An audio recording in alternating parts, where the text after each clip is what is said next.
All right, now, everybody. Quiet, listen to me. We're going to start a show. Now, some of you people have been with me before. You know it's going to be a tough grind, but we're going to have a show.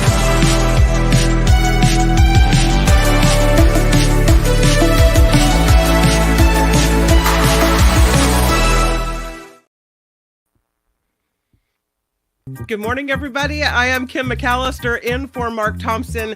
Today, tomorrow, and Wednesday, Mark is working at KFI in Los Angeles. So Tony is here with me. We are going to be keeping the home fires burning, as they say, keeping the, keeping everything rolling here at the Mark Thompson Show.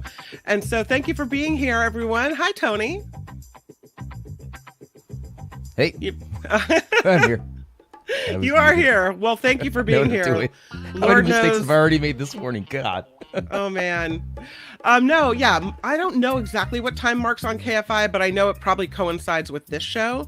So that would be why he's not here. I thought he was in for gas, so it'd be 9, and he's going to be done at 1. So.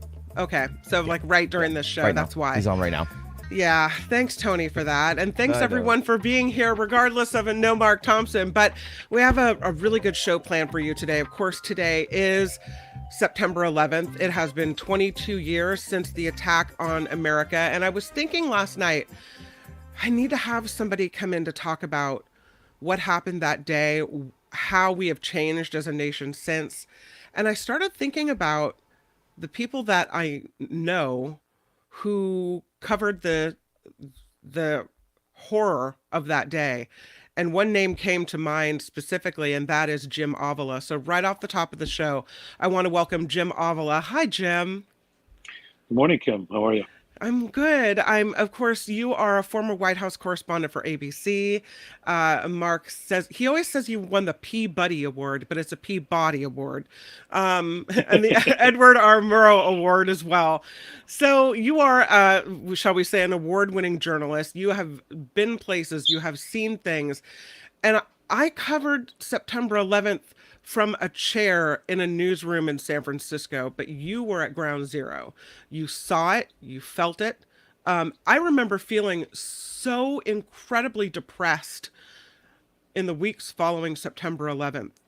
I think I felt like my soul had just been sucked out. So depressed. I can't imagine standing there and reporting on it and how you must have felt. Can you talk a little bit about that? Well, fortunately, we kind of develop a news callus about these things, and it's, in some ways it's good, in some ways it's not. I was in Chicago, actually, at the time that it happened. I was getting out of the shower, getting ready for the morning meeting. I was working at NBC News at the time for Brokaw. I was his national correspondent. And the phone rings, and they said, turn on the TV. It was New York. My boss is there. And then the second plane went in, and they said, phone ring again, and they said, get on a plane, come to New York. So I immediately got on the way to the airport. And while I was on the way to the airport, they closed every airport in the country. So I went back to our bureau in Chicago, and a couple things interesting happened. I was going to have the first story about reaction around the country, what was going on about that, and that would play on Brokaw's evening news. So one of the things we did was, at that point, you remember, it was the World Trade Center, the Pentagon, and the field in Pennsylvania, where the planes crashed. But they were concerned that there were other planes still in the air. Yeah. And they sent us immediately with a live hot camera to the Sears Tower in Chicago, because it was thought that might be the next target, because at that point, after the World Trade Center went down, it was the tallest building in the country. Right. So we went. Nothing happened, fortunately, there. I did my live shot from in front of the Sears Tower, and a piece about what the reaction was around the country. And then my crew and I, actually 2 crews, several producers and I, got in a caravan of cars, and we drove to New York City overnight. So we left around 7 p.m. and we got there to the bridge from New Jersey just before 7 a.m. And we did our live shot right for the bridge looking across to the skyline of New York City, where you could still see the smoldering pit of what was going on. And it didn't really hit me what had happened until after my morning Today Show live shots at that time, and went across. And then we went across, and we couldn't get right to Ground Zero at that point. They were keeping people out. We were on the West Side Highway, if you knew New York City. That is a live shot there that was doing from the top of 30 Rock. And you can kind of see how hazy it is down toward the Empire State Building, and then past that toward the downtown area where the World Trade Center was. And you notice there's no World Trade Center there at that point. And instead there was this still remains dust cloud over all of Manhattan. So we went there, and we were on the West Side Highway at that point, and we're parked outside along with just I would say 60 media cars with their satellite dishes up and everybody going live. And then on the other side of the street were all the emergency vehicles, fire engines, as far as you could see, ambulances as far as you could see. And then what really hit me is when I walked down the street a few blocks away to Greenwich Village area, where they have these little parks in New York City, where they're encased by these wrought iron fences. And they usually have a little park bench. And I was looking there, walking through there, and I see these pictures of people being put up on the wrought iron fence and on any kind of surface. And they're pictures of people who are missing, who people were hoping that they would see. Yeah. And that still, to this day, chokes me up. Because that really brought it home. That was what really said to me, there's a lot of people who we're never going to find. Yeah. And of course, there were.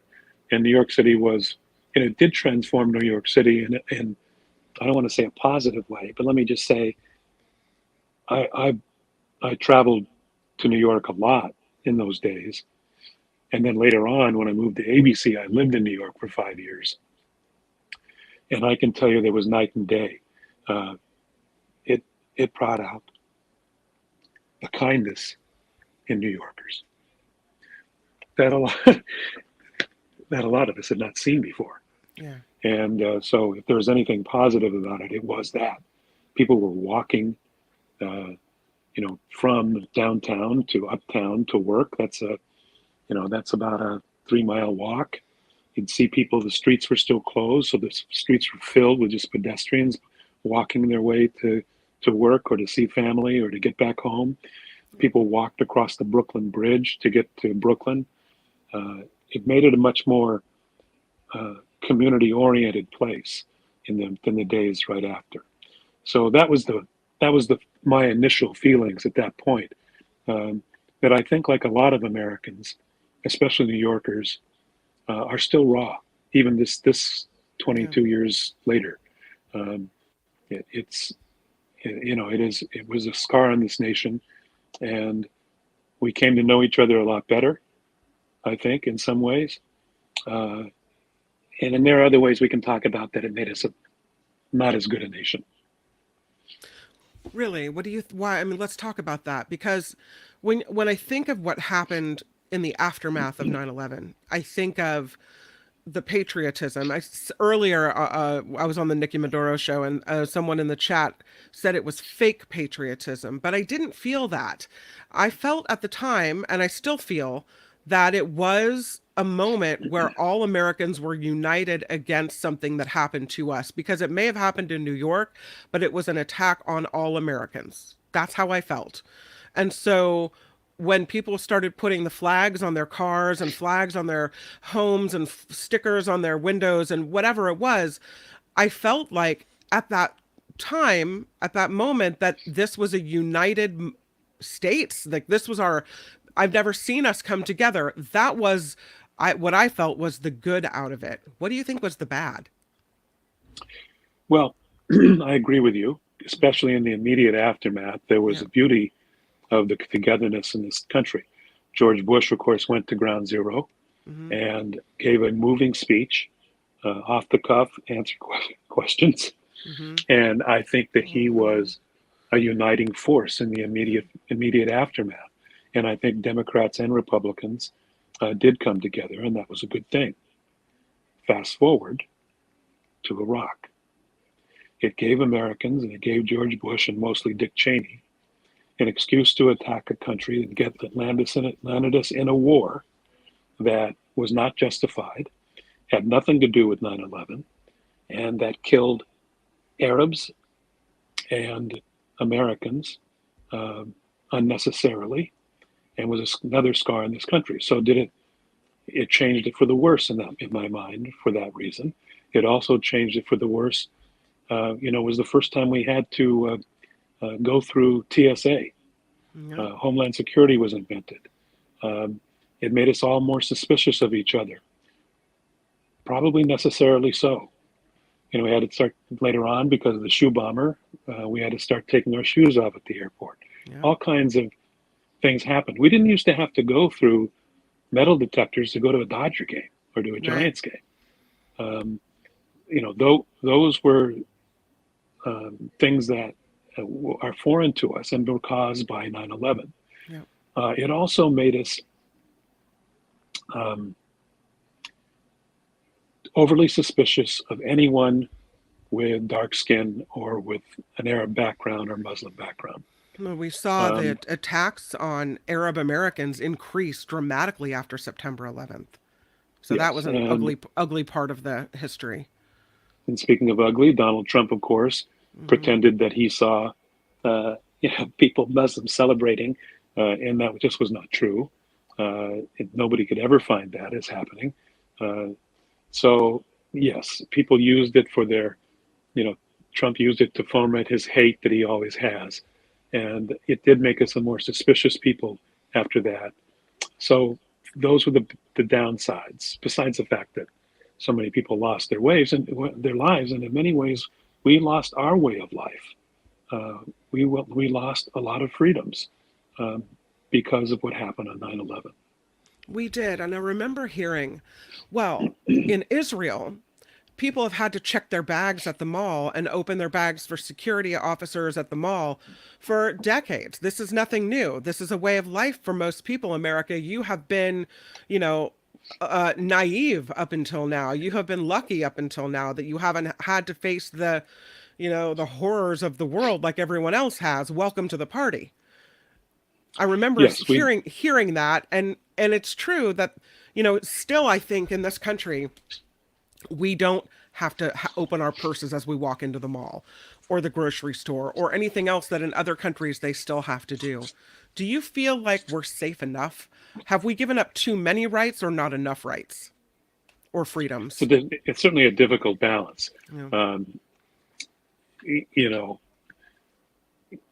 it does appear to have worked. Okay, we haven't had certainly an attack on that scale Knock on since wood. then. Yeah. And we have been instead become our own worst enemies because of our gun culture.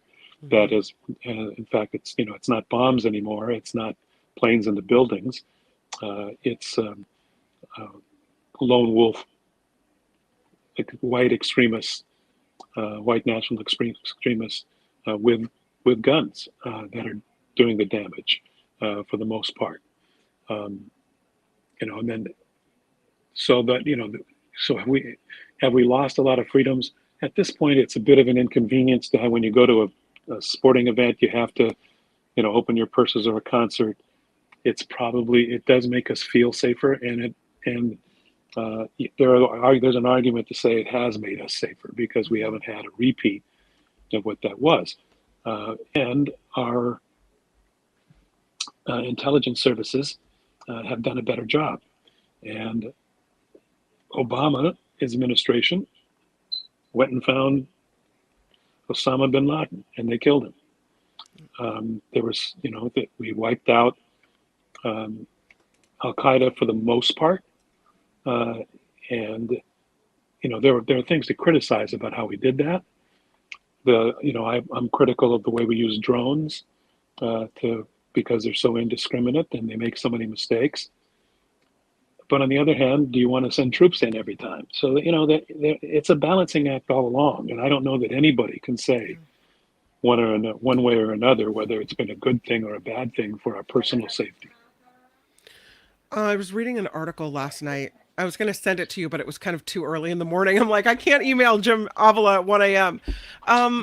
But I was reading this NPR article about Marines. Many of the United States Marines right after September 11th had joined because of September 11th. Many members of the military, people were inspired by what happened, not inspired, but moved to join by what happened.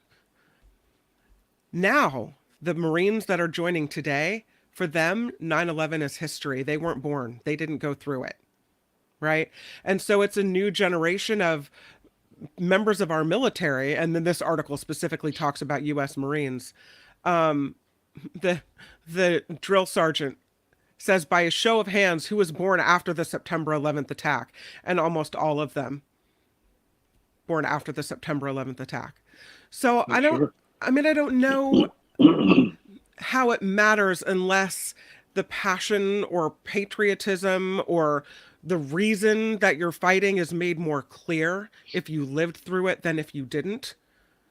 I mean, do you think it makes a difference? Or do you think maybe it's just an interesting factoid? I don't know. Well, I think, time does do that. For us, it's sort of like December 7th. World War II and Pearl Harbor is in our mind as history. It's right. We didn't go through it, our generation. Right. Our parents went through it. Our parents went through the Depression. Those type of things, we can look back and we see the long-lasting impressions were made by those world events. You really can't blame young people who did not live through 9/11 for it not being as open and a sore as it is for those who did. There was a great deal of patriotism, and there were lots of people who joined the military or became a first responder because of what happened right in the aftermath of 9/11. I suppose that's a good thing. I'm more of a pacifist than most. I really, going into Afghanistan, there was justification for that. It had become a breeding ground for terrorists, and it was the headquarters of Al Qaeda. I went among the first journalists to go to Afghanistan afterwards. Took a plane.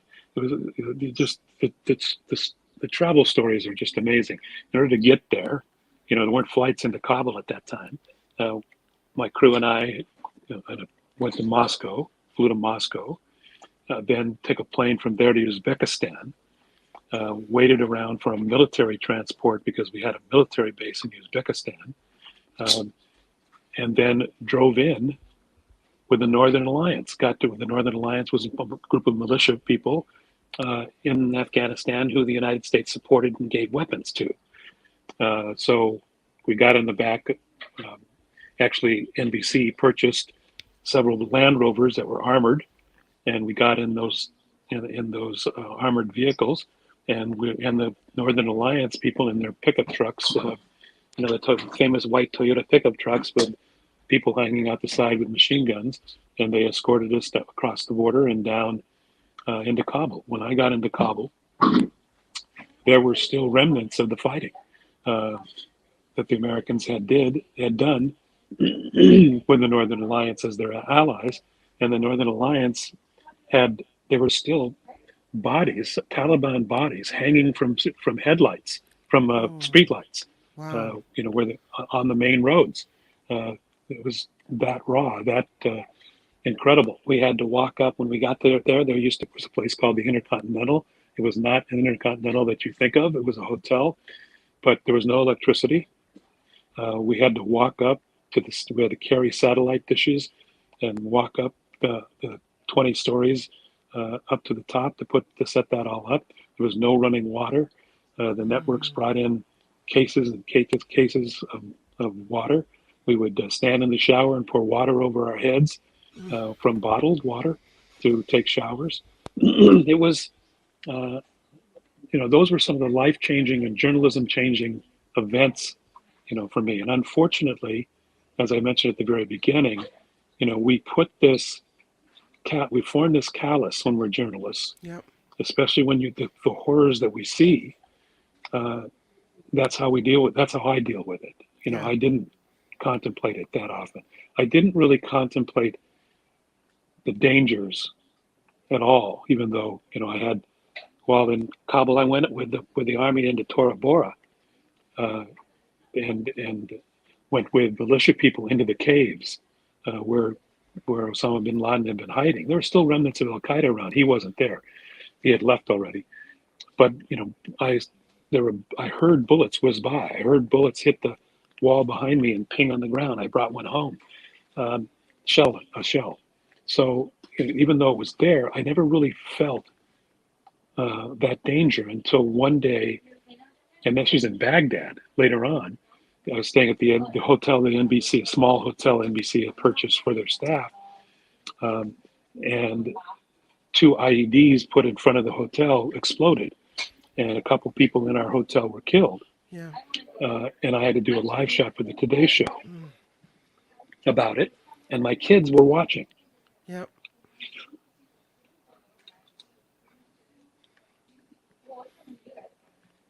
This kind of stuff still gets to me.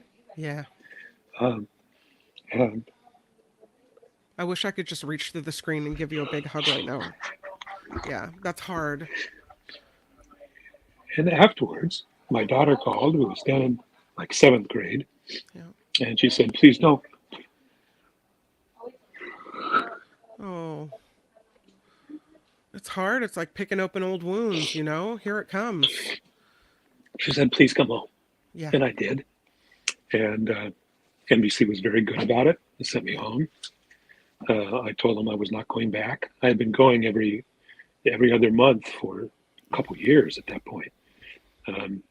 And eventually I changed jobs to go do 2020 at ABC, where we didn't cover the war. Yeah. I'd seen enough.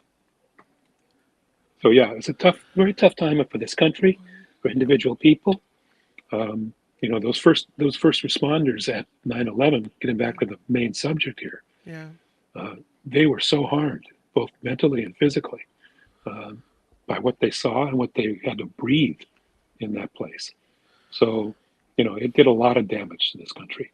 Well, I want to talk to you about what's happening right now, but let me just read you this quote, which speaking about people that are now entering the military service that didn't live through it. There's a poli-sci teacher at Duke. His name's Peter Fever. What a great name that is. His quote is this to NPR.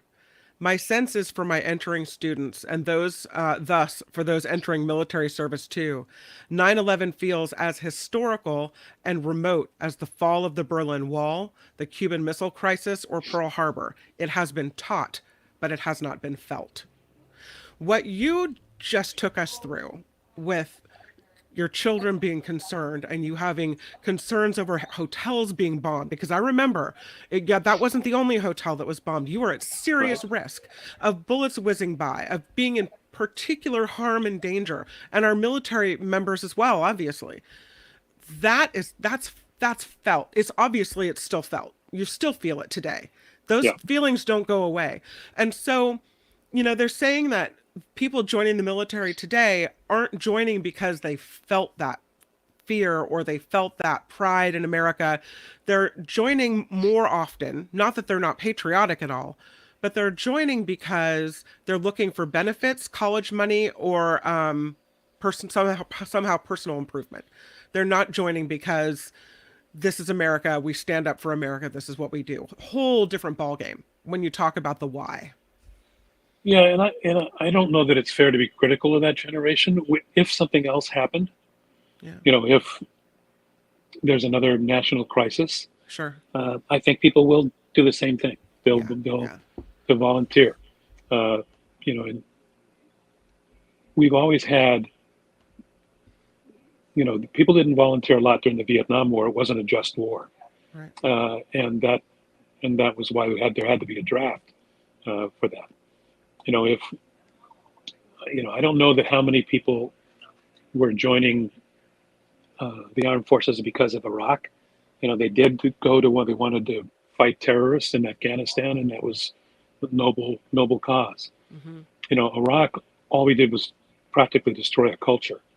And it really is a stain on George Bush's presidency.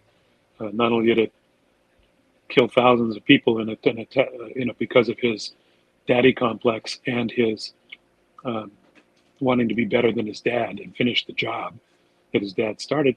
They invented weapons of mass destruction and chased out a bad guy, but we're allies with lots of bad guys.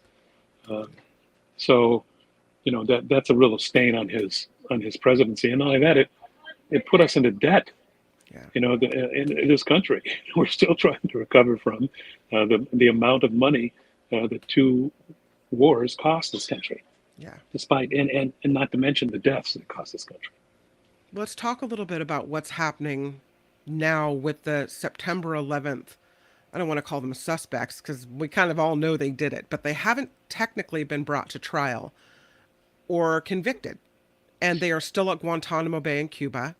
And there are now plea negotiations underway. Have you been following this with what's happening? So the plea, beep, beep, hello. Hold on 1 second. The plea negotiations could mean that none of the September 11th defendants will face the death penalty in these cases. This is an AP story posted yesterday. And this is Khalid Sheikh Mohammed, mastermind of the September 11th attacks. This is 4 others held at Guantanamo Bay. Their trials have been delayed, legal disputes, legal ramifications of interrogation under torture of the men that were originally in CIA custody. So no trial has been set. The families of the victims are saying that they think that no trial has been held or that plea agreements are being reached because the United States doesn't want Saudi Arabia implicated in the planning or the details of September 11th, that there's some type of conspiracy in this way. The Office of the Chief Prosecutor, according to the government, has been negotiating as is considering entering into pre-trial agreements.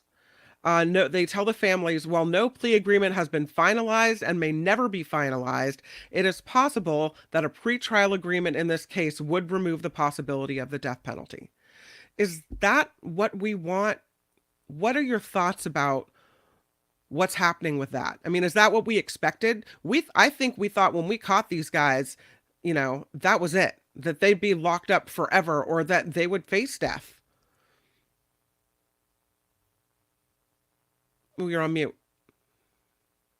I mean, they killed nearly 3,000 Americans. If that's not, I'm not a fan of the death penalty, but if that's not a reason, to use it, I don't know what is. Yeah, it's a difficult situation. The Guantanamo situation is not America's finest moment. Are there alternatives? The problem politically is that anytime a Democrat or a president has talked about, it's been Democrats since Bush, and except for even Trump talked about it, closing Guantanamo. The question is, what do you do with those people? The concern was if you let them go back to their home countries, that they would again become terrorists. I'm not concerned about embarrassing Saudi Arabia, and I don't think most of the country is. Saudi Arabia is beyond embarrassment. I think there is a concern that where to put them, and do we want to house them in the United States in some lockup somewhere in Colorado, which is a maximum security? I'd kind of vote for that and let them rot. But the problem is they haven't had a trial. Yeah. They haven't. These military tribunals were not really trials. So, I would be for closing Guantanamo and sending him to these maximum security places we have around the country, Colorado someplace, or building a separate one for them. I'm against the death penalty because that's a whole other discussion. But until we can know for sure that someone is guilty, there's too many mistakes made on death row, people being let out, where the final solution would not allow that to happen. So that's why I'm against it, mostly. If we can't create life as gods, we shouldn't be able to take away life as gods, in my opinion. So anyway, that's my summation. I think that family members, at least the one quoted in this AP story, they're saying the case needs to go through the legal process, not be settled in a plea deal. I think they want their day in court. That these are people that lost fathers, mothers, sisters, what have you. They want their day in court. They want to go and sit in the courtroom, and they want to see the people that took away their family members. And by entering into a plea deal, even 22 years later, it robs them of that moment. Yeah, they have a point. I mean, I think they should have some kind of trial to be a part of, to witness, and then they should go away. The problem with it is that one of the reasons we didn't have trials is because the evidence against these people was slim. It was based on informants, based on people we can't name, people we can't reveal, tactics we can't reveal. Yeah. Because it's all classified. It's very difficult to have a free and open trial. Let me add to that. What you're saying is the story I was reading says much of this is also because they don't know how much testimony they can actually put in, because a lot of it was inadmissible because of torture that defendants underwent early in CIA custody. So as you were talking about how much evidence is there and how did you get the evidence, right? And is that evidence admissible in a court of law in the United States? People who know about this stuff, John McCain, for one, was against what was going on at Guantanamo because he knew, as a former political prisoner himself, that when you're tortured, you will say anything for the torture to stop. So who knows how much of it is true, how much of it was guilt by association. We knew Osama bin Laden was involved. We killed him. We knew the other guy whose name I can't remember, who has died since, and we killed a lot of people over there who were involved with Al Qaeda and ISIS at this point. But it's some of it's sketchy information, and you just have to be very careful about it. Yeah. I saw, and thank you for telling your story and for being here with me on the Mark Thompson Show today, because you really went through this as a reporter your experience is incredible. And I feel it, I know you're feeling it. I'm feeling it. So thank you for sharing it.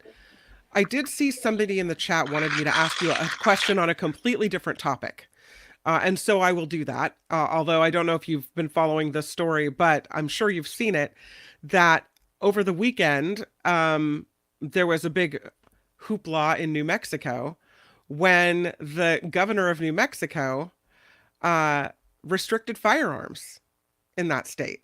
This is, Governor Michelle Lujan Grisham issuing an emergency order suspending the right to carry firearms in public in and around Albuquerque, the state's largest city.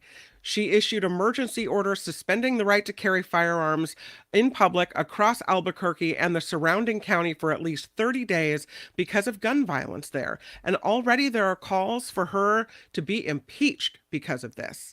What's your take? Yeah, I think it's going to go to court, and there's going to have an issue. And if it goes all the way to the Supreme Court, we know what's going to happen there. Yeah. So valiant effort. Hopefully it would catch on.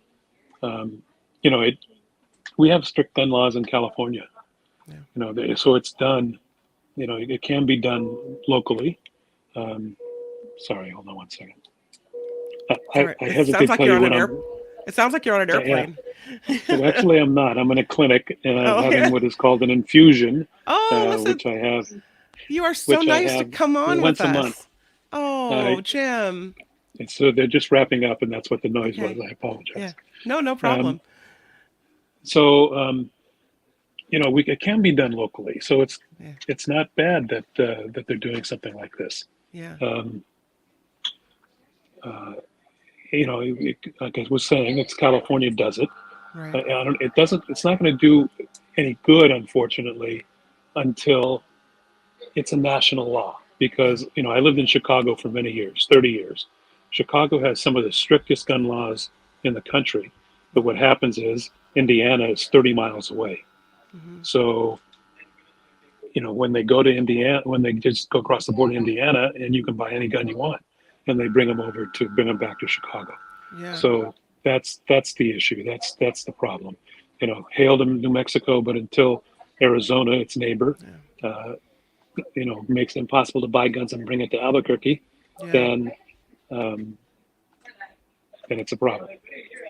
Well, I could talk to you all day. I will never forget that you gave me your time on this day when you had a medical procedure going on and shared your story. And I think it meant a lot to people that are here watching the show as you recount the details of what you went through just being a reporter. And we can just imagine what people went through that were, first responders and were victims of that attack. So, Jim Avila, thank you for being here. Mwah, I love you. Thank you. I loved sharing with Bye. you and our friends. Take care. Bye.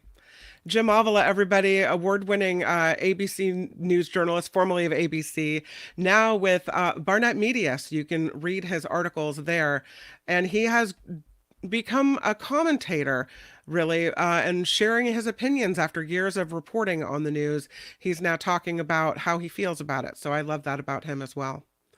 I want to move on if we could. Well, let me tell you, coming up in the show, we have Robert Scoble, third time's the charm. He'll be joining us at 12:05 to talk about artificial intelligence and tech stuff. And then at 12:35, Karen Dawn with Dawn Watch will be joining us to talk about animals. And she's got a really interesting story about bees. Is it cruel to keep them, to be a beekeeper? We'll talk about that and more with her coming up. If you could, some business I didn't get to at the very beginning of the show, could you click the like button for us? Click the like button. If you're here and haven't subscribed, please do that as well. We appreciate all the support we can get. And of course, you will find us on themarkthompsonshow.com, at themarkthompsonshow.com, where the Patreon link and the PayPal links are located. What do you say we do a little bit of news here, Tony? I think we've been remiss and we're a little late for it. So let's do a little news, and then we'll get back into some stories, because I have some stories about local politicians that might surprise you. We're back right after the news.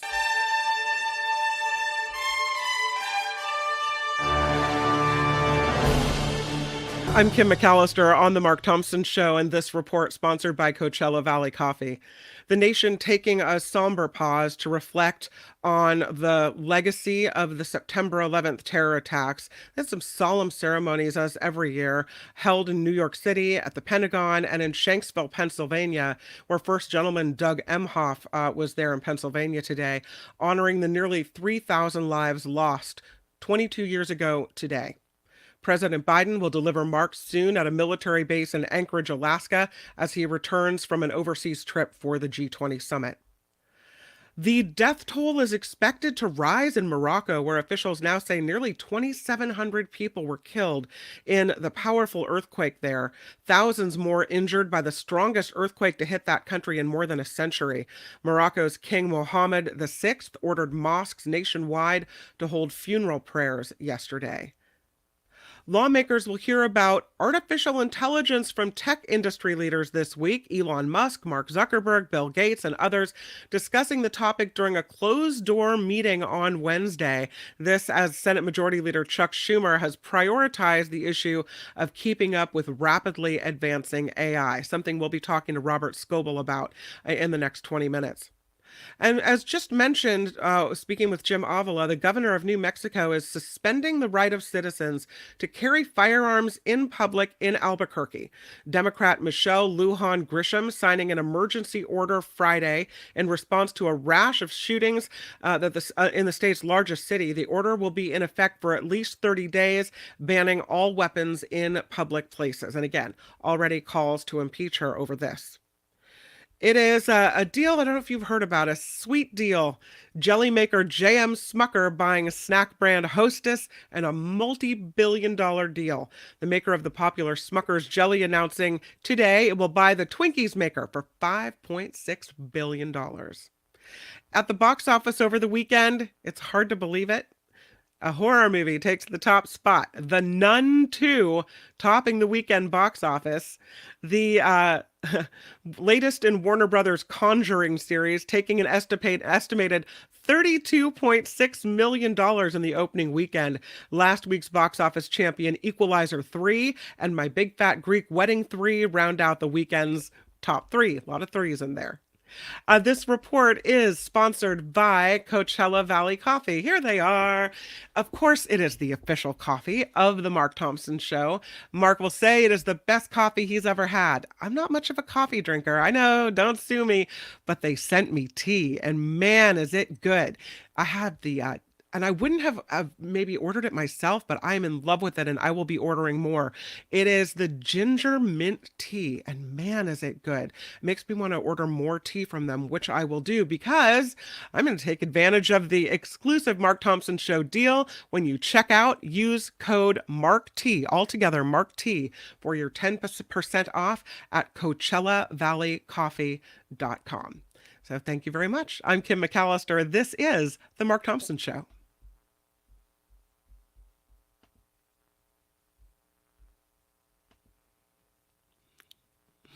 Yes, it is. There's music coming. I know there is. The Mark Thompson Show.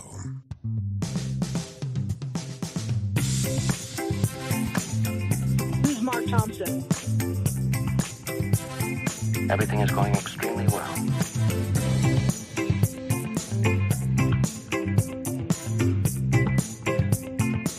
What he's got going here is a situation. You people are crazy. You just don't get it, really. You don't. I cannot believe it. It's fantastic. Thompson, party of four. What are you doing? You cannot say you love your country. Sayonara, sucker. Good day, sir. Why are you yelling? Seriously, what the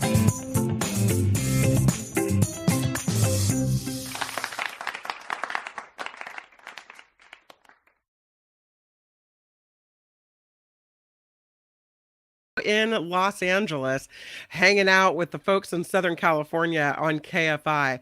So here we are. We've got a lot of great things coming up, including a conversation with Robert Scoble, fingers crossed that he'll make it onto the show today. And Karen Dawn with Dawn Watch coming to talk about whether or not it is okay to be a beekeeper. Is keeping bees abusing bees? We'll talk about it and then explore that concept. There are a few stories I wanted to get to, though, kind of California related. And one of them is this new poll about reparations. So this UC Berkeley Institute of Governmental Studies poll, which was co-sponsored by the LA Times, finds that 59% of California voters that were asked oppose cash payments for making reparations to African Americans, compared with 28% who support it. So this is a pretty big number. They say 4 in 10 voters strongly disagree with giving cash payments to people. The reasons for this, most often given, the two most common reasons. One, it's unfair to ask today's taxpayers to pay for wrongs committed in the past. That's what people felt. And the second it's not fair to single out one group of reparations when other racial and religious groups have been wronged in the past as well. 53% of people thought that. And that's true, because when you think about the wrongs done to Native Americans, why don't they get reparations? Why, what about the Chinese Americans? We've hurt them. What about all the people that, were abused and pushed down instead of lifted up? I understand the reasoning. Black California voters, they say, according to the survey, were more likely to support cash payments than any other demographic, with 76% in favor, 16% opposed. 2/3 of white voters were opposed, as were 6 in 10 Latino and Asian voters, which is interesting. This all comes after this task force, which was convened in Sacramento. And the whole point of this was supposed to be, all right, and I know it's happening at a federal level too, but the California task force, the thought was, let's do this in California. Let's put this task force together. Let's see what they come up with. And it may be something that we can use then on a national model.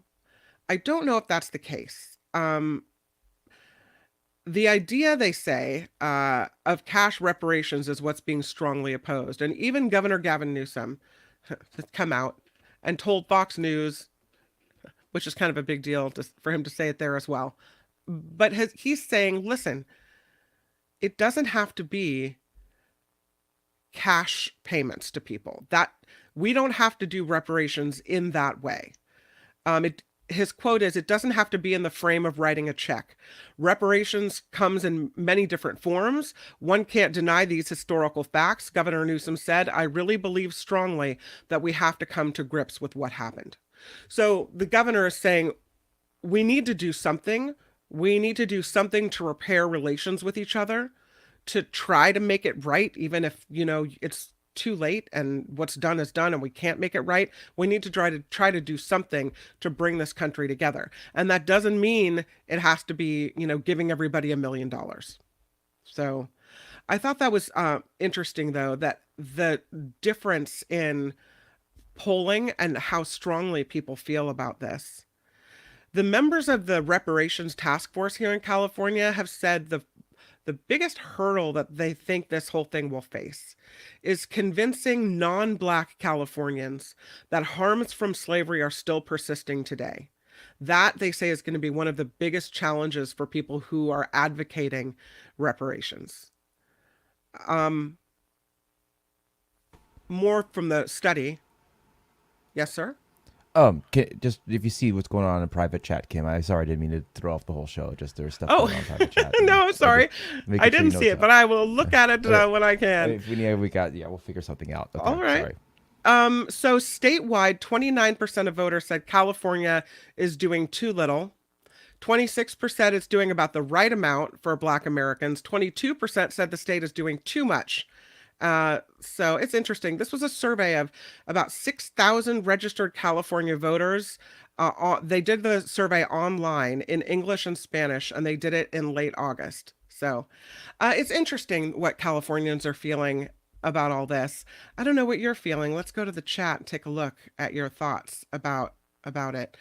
John writes, wasn't California an anti-slavery side of the Civil War?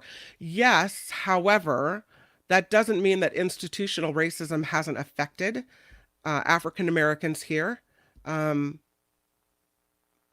The way loans were given out to buy homes, the way even today homes are valued, right? I just feel like there's a lot that we can do to make the history in California to put out a helping hand to people. Even if we weren't a slave state, as they say, there was a lot done historically that affected people and their ability to build generational wealth. So Randy writes, my ancestors weren't even in the United States at the time of slavery in the United States. And so are you saying that because of that, even though your family wasn't here, that your tax dollars shouldn't have to go toward it? Is that what you're saying? Karen writes, the past is not the point. It's the effect that has persisted into today. That's right. Yeah. Karen D writes, until Texas, Oklahoma, Florida, Mississippi, Georgia agree to it as well. California shouldn't. Yeah. I don't know. I mean, I feel like we need to do something. I think I'm against cash payments as well because I just feel like the state can't afford it. What's interesting though is um that is not what people are saying. That's not why other people are saying that they're opposed to it, is that the state can't afford it. So, um okay, let's move on to a different story because we have some local politicians to talking today. Local politicians to discuss today. One of them being Senator Dianne Feinstein, who represents California, but is a former San Francisco mayor, right? She's had some health problems, a lot of calls for her to step down. It looks like so far Governor Gavin Newsom has resisted any calls to say, you know, will you, if she steps down, will you replace her? Who will you replace her with? Because in the past, he has said, I will replace her with a Black woman. That has been his pledge. Well, now, kind of backpedaling a little bit, now that she has decided not to run again, and there are people running to replace her, including Oakland Representative or Congresswoman Barbara Lee, who many people thought Governor Newsom would pick to replace Senator Feinstein if she stepped down. He says, I'm not going to do that. He's saying he would not replace her if Governor Gavin Newsom would appoint someone to replace her as a caretaker if the 90-year-old senator cannot complete her term, is what he's saying. That he won't pick Congresswoman Barbara Lee because he says he doesn't want to get involved in the race, right? And so because she's a candidate, he doesn't want to do that because he feels that would unfairly influence what happens with the election. He says it would be unjust to the other 2024 candidates, including Representatives Katie Porter and Adam Schiff, if he were to appoint someone who would then run for re-election. The quote is, it would be completely unfair to the Democrats that have worked their tail off. The primary is just a matter of months away. I don't want to tip the balance of that. When he was asked whether he intends to stick by the pledge to appoint a Black woman to the seat, the governor says he does. He said, we hope to never have to make this decision, but I abide by what I've said very publicly on a consistent basis. But it won't be Barbara Lee because she's one of the people running for this office, right? Lee, though, is trailing Porter and Schiff by double digits in both public and private polls. She would have definitely been given an edge if Governor Newsom had been able to appoint her ahead of the election. But yeah, he says he won't do that, won't do it. But he will appoint someone in a caretaker position that won't run again. So I wanted to make sure everybody knew about that. Also, last week we reported that Nancy Pelosi has decided to run for office again. She is, of course, 83, almost 84 years old. And like Feinstein and McConnell, is aging, but she hasn't had the incidents they've had, right? You've got Dianne Feinstein, who's been sick and out and not able to partake in important votes. You've had McConnell freezing up in front of cameras, and Pelosi hasn't had the same type of public incidents like this that are regarding being a person that is of age. But what she does say is one of the reasons that she decided to run for re-election is to thwart former President Trump. Yeah, partly. Not completely. Partly, she says it's San Francisco. She says her city needs help and it is fixable. And there's a lot going on with the whole doom loop thing in San Francisco, and she wants to help the city. But also, she says, I want to make sure that I get involved, and I'm motivated, she said, to reclaim the House majority and block former President Donald Trump's return. She's thinking, and she may be right about this, that when she runs, she will be able to raise more money than maybe someone that we don't know or that we haven't seen before. And she would then take that money and put it toward races where it would make sense to do so, because these are seats that could be regained or gained and the Democrats could retake the House. Her quote is this. She tells Politico, people were so concerned about our democracy, as concerned about what happens if what's his name, she calls Trump what's his name, would ever become president again in terms of Ukraine, in terms of NATO, in terms of the transatlantic alliance and the rest.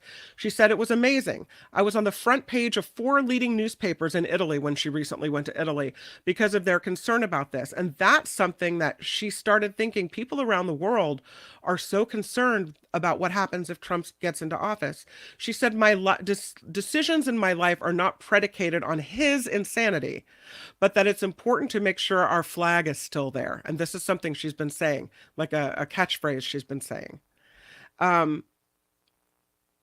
She says our country needs us to show the world our flag is still there with liberty and justice for all.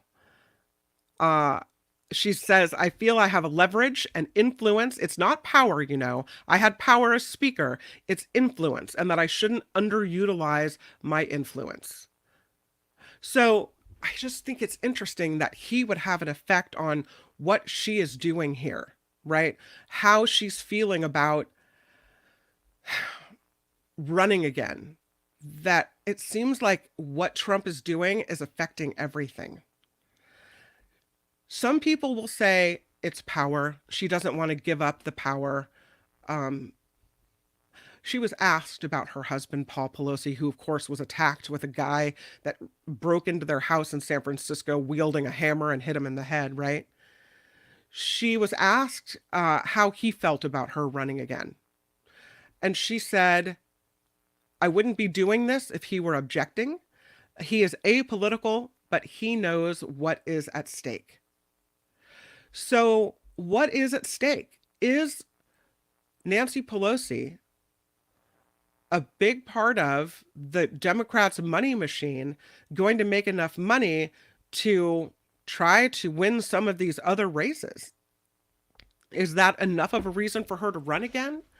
Or is it time for her to step aside and let somebody who may be more unknown but may not attract big donations like maybe she would? Is that the way to go? Pelosi said, you may not know this, but if you're not a candidate, you really can't raise money for yourself. And raising money for myself enables me to spend that on other people. She said, for the House Democrats, I need to be able to still raise significant money for them as a candidate. Maybe this is a smart move. Maybe it's strategic. She also was saying that she is not putting it out of the realm of possibility that, and let's just say, she's going to win again. I mean, San Francisco is not going to not vote for Nancy Pelosi. I don't think. So when she wins again, she's not saying she's going to stay in office. She said, there's every possibility that I may step down and give it to somebody else, that Governor Gavin Newsom will have to appoint somebody else. But running is a strategic move for her, is what she's having to say. I don't know. What do you think about that? Is it smart? Or is it one of those things where, it's maybe you think it's time for her to make room and just step down and be done with it? I wonder what you have to say. Yeah, sorry, says Joe Box. Hey, Joe Box. She shouldn't run again. Need term limits. Feinstein, McConnell, and others as well. OCB just wants them all to go away. Yeah. Karen D writes, why does she feel that she's the only one who can stop Trump? I mean, it is true, I would say, Karen, that she has, the power to maybe bring in more money because she's a known, she's the former speaker. Maybe that's why? No. Natalie says she could have influence working for the DNC. Truth is, when it comes to political strategy, Democrats are not the strong party. Yeah. Eric says, no more boomers, in the same voice as no more mutants. It sounds like you guys are really kind of more going toward her stepping down. Although John does say Pelosi knows how to get things done, even at her age. If she can still do the job, then shouldn't that be considered? Anyone can die in office or become incapacitated in office. That's true. That's true. Eric also writes that Gen X was never really allowed to make an impact. We were ignored and pushed down. Still ignored today. Lori says, stop giving Trump the power over your decisions. If you're doing it because of Trump, you're giving your power to him. And I think that's not what she's saying. She's trying to be smart about it and say, listen, I have the power to raise the money and then give that money to other candidates in seats that we can win and retake the House. If that's a strategic decision, and then she plans to step down afterward and, give the office to somebody younger and more able to fly back and forth and do all these appearances and everything else, great. Mindy Lee, she's great at making money. She's savvy, smart, alert, knows her stuff, and she gets my vote. And Cheryl agrees she can do what she wants. It's not up to me. She'll run anyway. I personally think she's awesome. It's true. But interesting. Karen also wants younger people in office. For example, they tend to know tech. The older legislators don't seem to have a clue. I've noticed that as well, especially in those tech hearings that we keep seeing. But it's interesting what her thought process is. And, I think if we do have a Nancy Pelosi reelected, we will see her step down within a few months, and that she's just running for this reason. I may be wrong. Maybe it is ego, but I'd like to think she's honest when it comes to strategy. I am so excited right now, like really, really excited, you guys, because I have tried to get Robert Scoble on the show for a few days now. First I messed up, and then our wires got crossed another way, and now I get to welcome him to the show. I have interviewed Robert Scoble maybe once a year, I would say, for the last several years, mostly on KGO, and now I get to bring him on to the Mark Thompson Show. So I'm pretty excited to please welcome Robert Scoble. Yay! Hi! Hi, how are you doing? Let me get my microphone over here. Robert Scoble, of course, tech master and AI master. You're the master. So the reason I know of you, when I first heard of you, is because you worked with my husband at a company in San Francisco called Rackspace. And even back then, you were reporting on all kinds of new technology, and your reporting has always been different. It's not just this company's coming out with this and this has happened.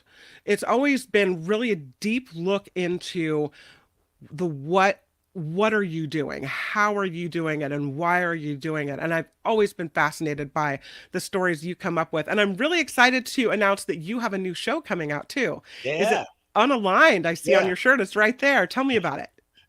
It's an AI term. If AI goes unaligned, it's gone anti-human. It started, killing people or doing something naughty. That's the fear long in the future that it might do that. For humans, it means you're not attached to any organization. So it's a little fun name. But I'm interviewing a bunch of AI entrepreneurs, people who are using AI to run their businesses and build things. So.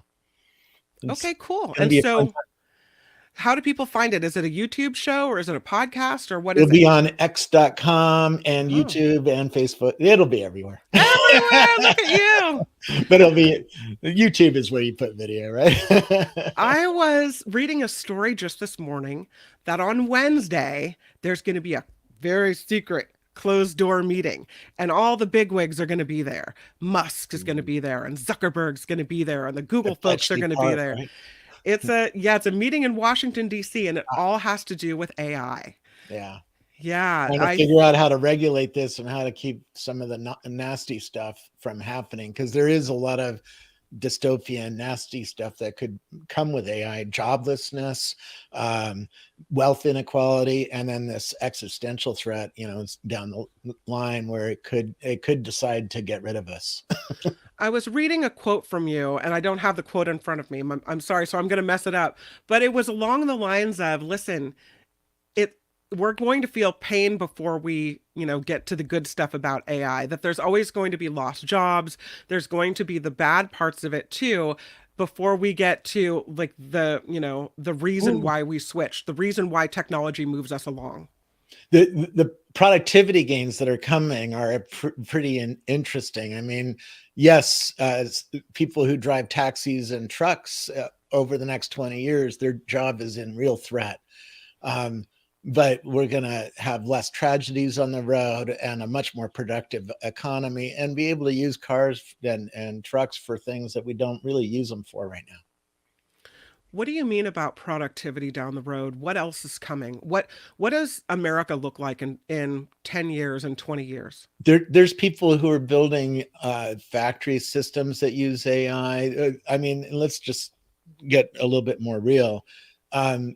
Surgeons are using AI in HoloLens to help them do their surgery. That makes them more productive, right?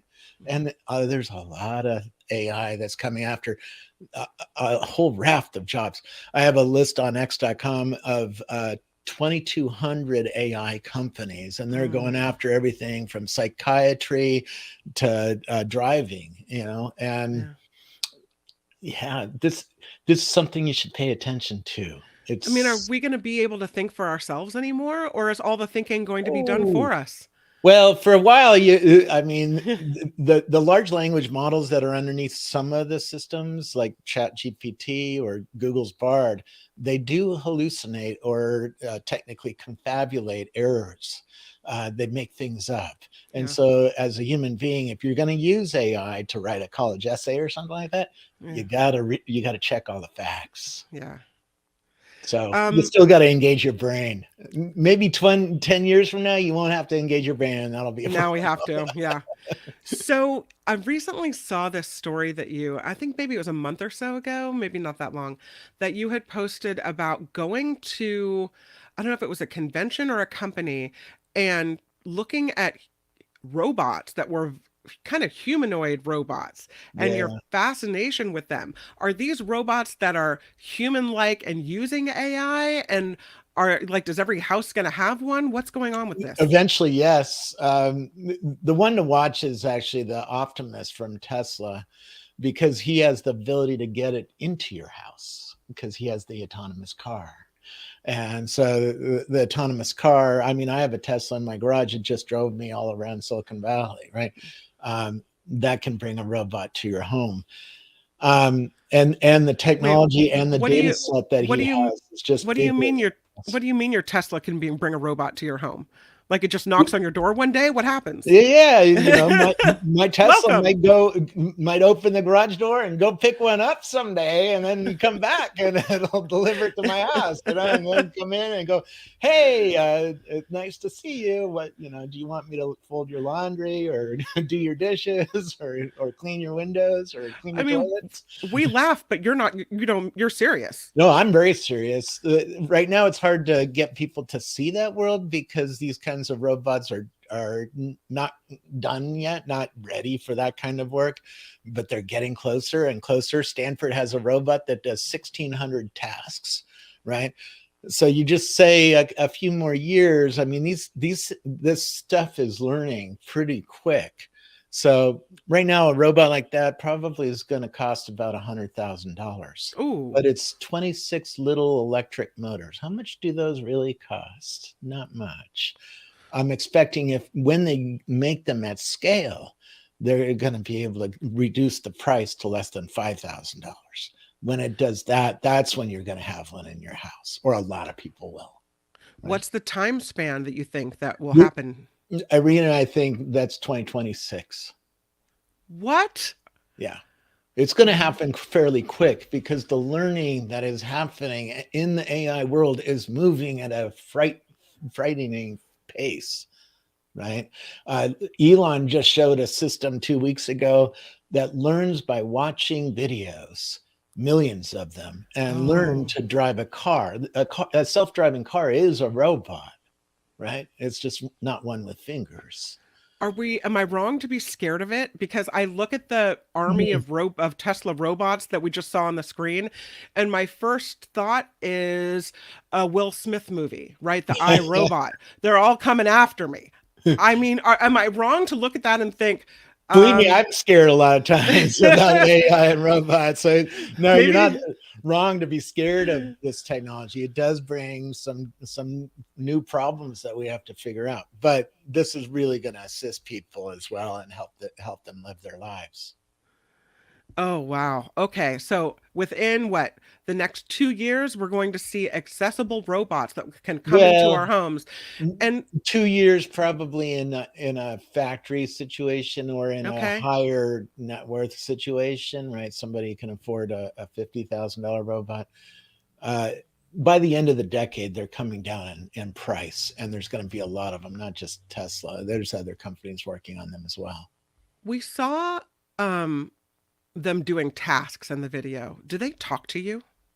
Yeah, that's a large language model. You can already get Chat GPT on your iPhone and talk to an AI, and it talks back, and it's pretty damn good.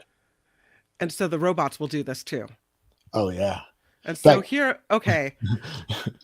Are you gonna one play me thing I something? love doing is pulling out Chat GPT and just having it record, while we're talking. So there's a little microphone down here. Now it's recording, and if as it listens to you, it will start talking back to you as soon as we send the recording to it. It's really pretty amazing at what it's doing. Hey, Chat GPT, can you say hi and tell us a little bit about what you can do for human beings? Right. So you send that up, and then you can watch it right back to you. Oh, wow. Look how fast it goes. I'm ChatGPT. I can assist with a wide range of tasks, answering questions, helping with research, tutoring on various subjects, providing writing assistance, brainstorming ideas, and much more. My primary goal is to provide information and facilitate productive conversations. How can I assist you today? Right? Oh, man. So Okay. soon you're going to have a virtual being on your phone that you're Yep. talking to like this, and it's going to talk back to you, and it can talk back to you in any language. It's really crazy, and you can talk to it in any language. So we know the robots are coming. God, that sounds ominous. We know we have the Chat GPT. What else is on the line coming our way that maybe we haven't really, been delving into? There's 2,200 companies I've found. There's actually a lot more than that. That's just what I've found on X.com. And these are companies that are doing, helping you with writing, doing really weird video editing. My videos, by the way, when I import them into a program called Descript, the AI writes a transcript, and then you edit the video by copying and pasting text from the transcript. And then it also, if you have a fan noise in the room or something like that, it gets rid of that. The AI gets rid of that. So there's a lot of things that AI can do to help people do all sorts of tasks. Right. And there's thousands of companies already that are doing all sorts of things, from helping people run factory floors to run retail stores, to you had being mentioned able to talk to it and get some answers or some college essays written. You had mentioned earlier surgeons doing things, and I was reading a story this morning about Meta's virtual reality technology actually being used to train surgeons. The story today is saying doctors are practicing at home while wearing the Q2 VR goggles that simulate medical procedures. And medical schools are also now adding VR to the curriculum. So this is technology coming into play. It's been here for a while. It's just it's hard to get people to buy headsets for VR. At Stanford University, they have a VR group, and they took 360 cameras out on the football field and captured the football practice. And then they put the quarterback into a VR headset so that he could watch his practice over and over again. Mm-hmm. And he started improving his stats because he could see things that were happening on the field in VR. He could stop or slow down the game so that he could see what was going on better than he could in real life and learn the patterns. Wow. Yeah. Today I was also reading an article that Tim Burton has come out, and he's saying, listen, even if the AI copying my art, the results is pretty good, it's missing humanity and soul. So for all of these things, for all of these help with writing that we're going to get, for all of the, assistance and, trying to do things, are we missing a key piece of humanity when we introduce AI?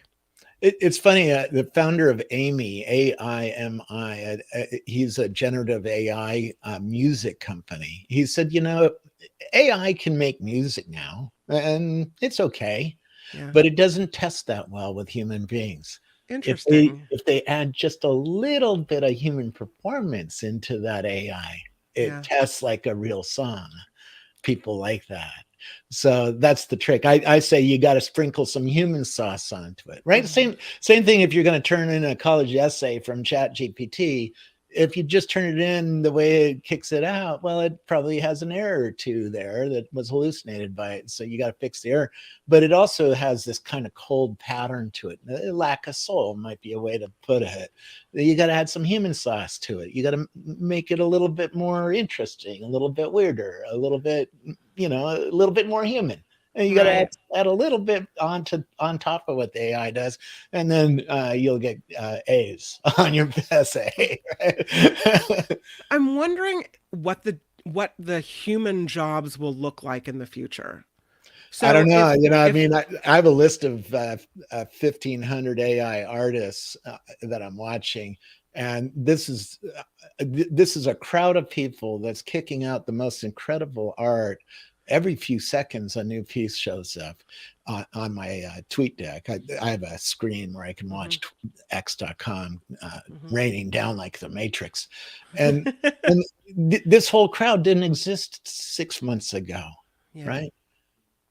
So you think people will find a way to use AI to make money for themselves?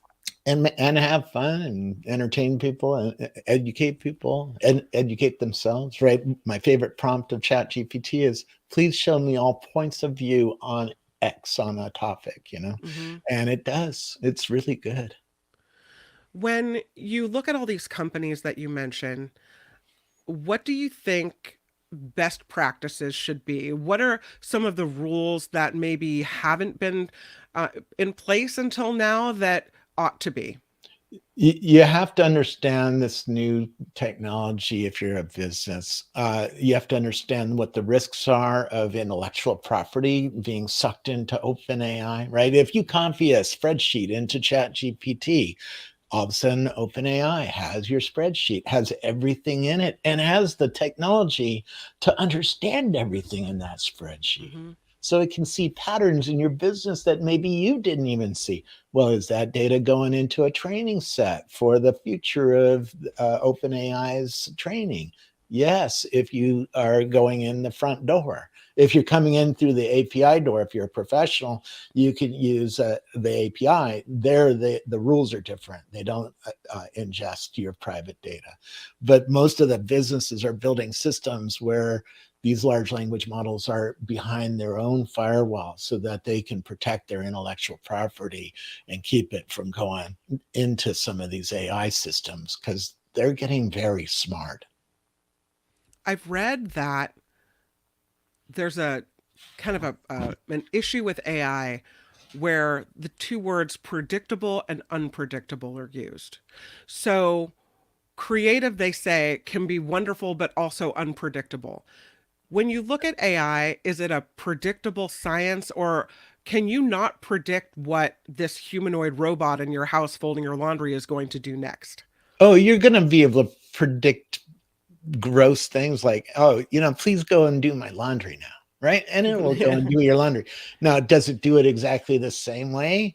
Does it stand in exactly the same place? No. This AI, in fact, if you talk to ChatGPT, if you ask it the same question, you'll get a slightly different answer both times. It's a little unpredictable, but it is answering the question for you, right? It's like a human being. If you ask me the same question twice, I'm going to give you a slightly different answer both times. That's true. I mean, I guess in that way, it's rather human-like.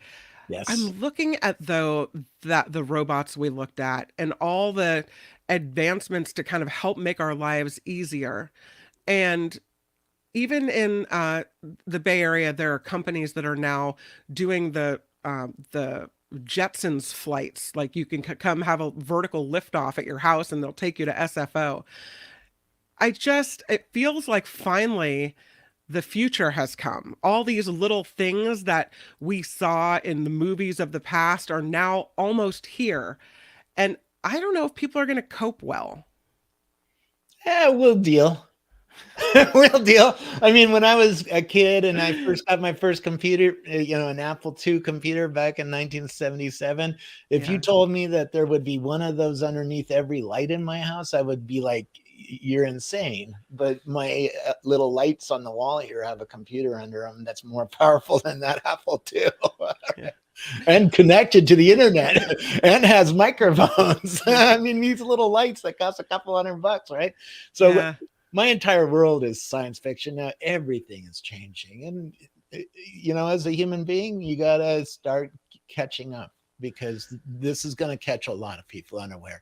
Maybe not today, but in a couple of years, when you get a pair of glasses out at an Apple store or something like that, you're going to be talking to the AI, and it's going to be talking to you, and it's going to be doing a lot of things. There's a lot of money in AI. We've seen some companies take the money hand over fist. Is the new hub of AI San Francisco? Yeah. Or, as I read, is Seattle an AI hub? Where is the center of AI going to be? Definitely San Francisco is where the nexus is and the most activity. There are hubs around the world: Tel Aviv, Beijing, Seattle, New York. There's a lot of AI people all over the place, but the big dollar work is being done here in Silicon Valley. And you see that, right? With the autonomous cars, you go to San Francisco, you see autonomous cars everywhere now. Yep. You don't see that in the rest of America, right? Or the rest of the world. The story I'm reading says AI has, Forbes AI 50 has Seattle startups. There are a bunch of startups in Seattle. And then there's also, as you mentioned, a lot in San Francisco, and Bloomberg has come out with a list of the 10 AI companies to watch right now. And I think OpenAI is on the list. Who looks like they're emerging to be the leaders in this field to you? OpenAI is certainly one that I watch very closely. I mean, there's a whole number of competitors. Anthropic is one that has an AI that works similarly to ChatGPT, but can take much longer documents. So you can feed an entire book to it. It can read the book, and then it can spit a book back out to you. It's crazy what's going on, right? So there's a whole variety of companies that are in that top tier that are trying to compete for the mass consumer over the next few years. Are other countries beating us when it comes to AI? Are things that are happening in China or other countries around the world, are they competing with us, or are we outpacing them when it comes to this new technology? The Chinese the technology underneath ChatGPT is called a large language model, right? It's a machine with a trillion knobs, basically. It's a very complex new machine. And in China, they are definitely competing with us, whether they're ahead of us or behind us. Most people say they're a little bit behind, but they're starting to kick out large language models that are pretty interesting. And they have a lot of manufacturing data that they can feed to their model and train their model on. So I have a feeling if I want to learn how to make an high-speed electric train, I'm going to have to download the Chinese LLM. Right. And use that to get the engineering data, because they've built 1,000 electronic trains there. We haven't built one. So they're going to feed that data into their large language model and train it to be smarter than ours is about that topic. Now, would I use the Chinese one to learn about Tiananmen Square? No, right? That ain't going to be in the Chinese one, at least not for a while. So, there you have to download or use something from ChatGPT or download your own. There's many that are coming. In fact, I just saw a whole system yesterday that runs on your phone without being connected. So that's what's mind-blowing about this for me. This large language model compressed all of human knowledge. In fact, it read 20 years of my blogs, ingested that, ran it through a bank of NVIDIA cards to make this model, which is less than a terabyte in size. that can run on my phone. And now I can talk to my phone without being connected to the internet and get answers to literally any question. That's fascinating. Yeah. When you go and talk to the people at these companies, because I know you go A out a new lot. series coming, in other words. A new Are they- series. Someday a new series coming that it's actually gonna understand you. Right now it doesn't. The old technology doesn't understand you a lot of times, but the new one does. No, but when you go out to these companies and you talk to people about what they're doing there and how they're creating things, are they secretive about it, or are they so excited they can't wait to tell you? The small companies are excited because they need customers, right? And so they're much more open to talking. Everybody's trying to keep secrets, right? If some engineer figures out a way to make one of these models better than OpenAI can make it, they don't tell you about that. Yeah. Until it's out, and then they brag about it, right? And say, hey, download our new model. It does something that OpenAI doesn't do.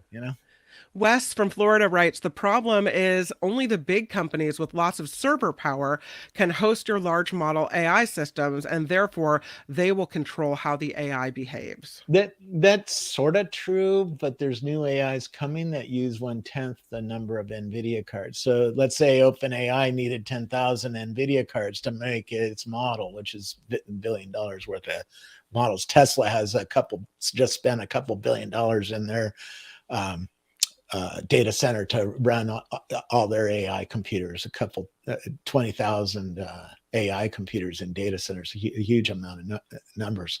The newer AI learns faster and learns with less data.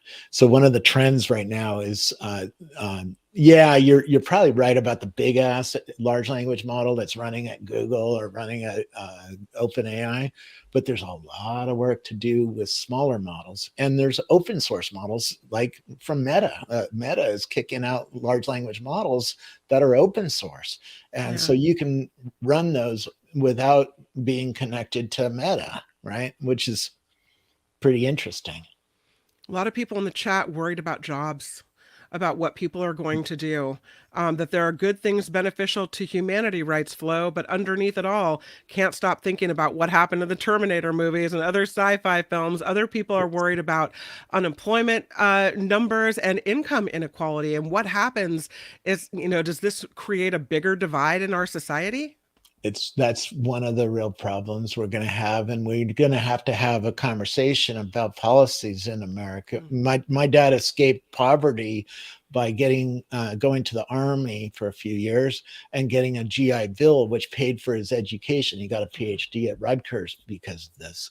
We need policies like that. I don't like guaranteed minimum income, but that should be on the table to discuss as well. But we do need to worry about that long term, because some people are going to find it very hard to change from, let's say, a truck driver to some other kind of job in society. There will be plenty of jobs. There's plenty of jobs. It's just they're very highly skilled jobs, which you need an education for. If you want to work in AI or building robots or stuff like that, you gotta be a much more technical person than a truck driver, and that's a real problem. I'm running out of my Robert Scoble time, which is upsetting to me. Before I let you go, I want to ask you, and it's so interesting. I'm seeing AI stories from all sectors. AI now being used in real estate and renovating houses, in trade data, all of these things. And people are wondering, now that it's seeping into everything we're doing, is the potential for AI to cause evil big or no? Last September, I sat next to one of the top AI safety researchers for 10 hours coming home from the UK. And he spent most of that 10 hours freaking me out. Oh. So it is possible. What did he say? I was Tell like, me well, I was like, bad news. Well, I was like, how would it go unaligned, right? How would it do that? Become anti-human? He's like, well, AI is already better than a surgeon at seeing tumors in scans, and a surgeon is amongst the most highly trained humans we got, right? So if the AI is better than them at seeing at their job, at this specific job, maybe it gets better at doing things than all humans. That's a scary world. Where does that leave us? Well, that's an interesting question. But where does that leave the AI? Does the AI decide it doesn't need us, 20, 30, 40 years from now?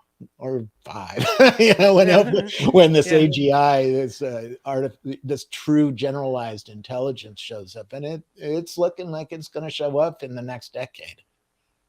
Oh, freaks me out. Yeah. Is there anything that you can talk to it about your problems, though, and like a say, therapist? I just got laid off. What should I do? And it'll lay out a whole plan for you to get another job. Oh, that's so funny. Is there anything I didn't ask you that you've been looking at or that you want to mention? Because I'm sure that you're aware of technology that I can't even wrap my head around. The thing that's about to come in November is multimodal AI. And that means that it can look at your camera in real time and know everything that it's seeing.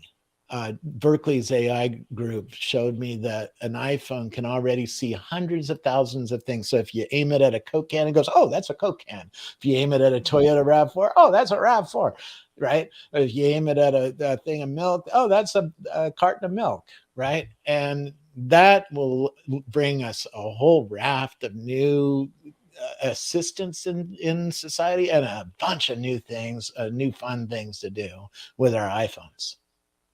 Do you have to enable that technology, or will the camera just see everything and go for it? You have to, it's not going to happen automatically. You got to download the like I don't want that. Sometimes I don't want people to see everything going on. Not that I'm doing anything wrong in here, but 10 years from now, is your phone just listening to you? It's possible. It's really possible. These lights have microphones on them. Could it be listening to me? It's possible. I was reading a story that generally you have to agree to let it do that, right? I was reading a story that Google was saying that they held back on technology. They had this technology that could identify the face of everyone. Yeah. And they pulled back and they didn't release it and they didn't move forward with it because I don't know if it was, they didn't know how to control it or people were concerned about it or what. Have you seen that? Yeah, I interviewed the founders of the company that Facebook or Mark Zuckerberg bought to do his facial recognition. And I was like, this was 10 years ago. I was like, where is this leading? It's like, you shouldn't be scared that we have the algorithm. The algorithm's not that big a deal. You should be scared that we have 2 billion people's photos. In other words, we can train it to see everybody's face with this data set, right? And you're seeing that, right? I was filming one day and somebody walked in my video who was a friend, and it said, oh, Jeff is walking through your video. And I'm like, that is crazy. Yeah, it can do a lot of things. They're being very muted because they don't want to freak people out. If they freak too many people out, we'll call our congressmen or congresswomen and get some regulation, right? And that's also happening. One thing that your audience might find fascinating, this technology is an extraordinary listening tool, as I demonstrated it. There's psychiatrists who are using ChatGPT to listen to their therapy sessions with their patients' approval. And I did this with one of the psychiatrists. And I talked to her for 30 minutes, had a conversation sort of like this, where we were just talking about, things in my life and how things are going. And it wrote 7 highly detailed scientific notes on the conversation and figured out all my mental illnesses out of 30-minute conversation. Wow. Right. So, yeah, it's scary, but it also helps the psychiatrist provide a much better quality of care because she has the ability to track you over meetings, and the AI is helping her. Wow. She told me on Friday she thinks it's going to be malpractice to not use AI soon because it's so good. Interesting. But I wonder if it will kind of develop mental illnesses for people that don't even necessarily have them. Like, what kind of mental illnesses does it say you have? And are you sure? And what if you weren't even going to a psychologist and all of a sudden it hears you and it says, I think you have XYZ. These are things you didn't PTSD, even want to... or dementia or autism or right. So interesting. Oh man. All right, Robert Scoble. The new world we're going into. And I'm trying to track it as fast as possible because it's moving fast. There's a lot coming. So tell us one more time, how can we find your new show, Unaligned? I would follow me on x.com because that's where I do all my work. I have lists of all the AI companies, all the AI artists, all the investors, a bunch of other things there. And I'm watching 70,000 people who do this kind of AI, and I'm constantly resharing their posts. So thanks. Unaligned, there you are. And what's your Twitter handle? Is it @Scobalizer? Yeah, it is. S the last name and then IZER. @Scobalizer. The new show is called Unaligned, All Things AI. It's something we all have to keep up with, and I can't think of anyone better to help us do that than Robert Scoble. Third time's the charm, my friend. Thank you for being here. I'm going to talk to you again next year. I love you. Thanks. I love you too. Thank you for coming on. Bye, Robert. Okay, AI, here it comes. The robots are coming. Get ready because, woo, I'm telling you. This is the Mark Thompson Show. Please click the thumbs up button. Thank you for being here with us today. And I do want to move straight on now to our next guest because she's been waiting in the wings for a while. And I think she's here. Is she here? We just lost her. There she is. She's back. There she is, popping back in. Because we did, Tony, want to talk about the bees. So let's bring in Karen Dawn. Nope, not yet. She's still kind of getting herself situated. That's what I was telling you about private chat. She wrote that. I'll bring her in. She can okay. Karen Dawn with Dawn Watch. Hi, I've been on the air, so I haven't been able to read as much as I wanted to read about what's happening with you. Are you at a hospital? Where are you right now? What are you doing? No, but it's quite funny. I saw a doctor this morning and I'm supposed to head over to the ER. I've got something going on with my heart. And I thought it was, isn't aging fun? And my mom had a heart issue and I apparently inherited it. But it was just too funny, not funny, to see that Jim was there hooked up to something, but he's doing your show nevertheless. And I'm like, well, I'm not going to be outdone here. I'm supposed to be in the ER. And I said, I can't be there till 1 o'clock because I've got a show to do. Oh, I don't know, Karen, if you're having a heart thing, maybe you should just check out and go. Are you sure you don't want to just go? I'm 100% sure you No, I am worried. I'm not sitting in the same room with you to do CPR, so.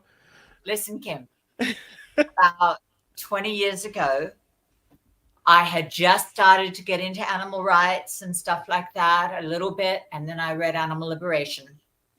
And my level of distress when I found out what was happening to animals. I mean, I already knew that we eat them and we experiment on them. But when I learned the extent of the institutionalized cruelty that goes on, I was actually, for about a week, kind of close to suicidal. I just couldn't when I was immersed in what was going on.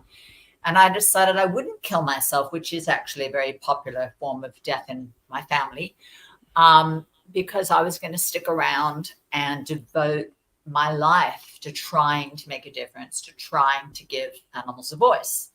So when you and Mark Thompson say, do you want to come on the show and talk about animals? I mean, I can't even tell you what it does that I get a chance to talk to people about them every week. And if my doctor says he wants me to go get something to do with my heart checked out, I'm like, sorry, priorities. I first want talking about animals. And Karen, then I'll go get my heart checked out. No, I'm fine. All right, well, let's get right into it then, because I want to get you in and out of this place as soon as I can. Let's talk about the bees. We're not talking about bees. We're not talking about bees, and that's what. Oh, I thought we were going to talk about bees today. What are we talking about? I know. I'm sorry. We had a misunderstanding. I had sent you. You and I had a misunderstanding, and I didn't realize. I thought that was one of many ideas and whatever.